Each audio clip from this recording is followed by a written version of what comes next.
రాష్ట్రంలో మాదిగలను బీజేపీకి తాకట్టు పెడితే ఊరుకునేదే లేదని మాదిగ జేఏసీ రాష్ట్ర అధ్యక్షుడు పిడమర్తి రవి అన్నారు. 10 ఏళ్లు అధికారంలో ఉన్న బీజేపీ అప్పుడెందుకు వర్గీకరణ చేయలేదని ప్రశ్నించారు.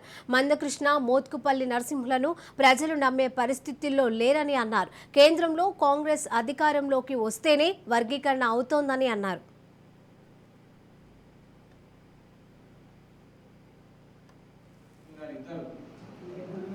మాదిగలని బీజేపీ పార్టీకి డైవర్ట్ చేసే పనిలో ఉన్నారు. అయితే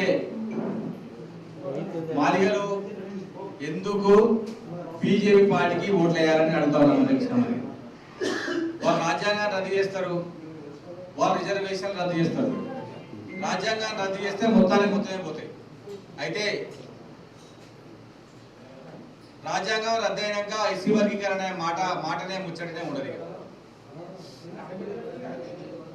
కాబట్టి ఈ ఎన్నికల్లో రాష్ట్ర వ్యాప్తంగా అన్ని 17 నియోజకవర్గాల్లోని మాదిగలు మొత్తం కూడా బీజేపీకి ఓటేసి బీజేపీ పైన మాదిగలకు ఉన్నటువంటి కసిని, కోపాన్ని, ఆగ్రహాన్ని రిజర్వేషన్ వ్యతిరేకులైనటువంటి బీజేపీ పార్టీ వ్యతిరేకంగా ఓట్లేయాలని మాదిగలకు పిలుపునిస్తాం.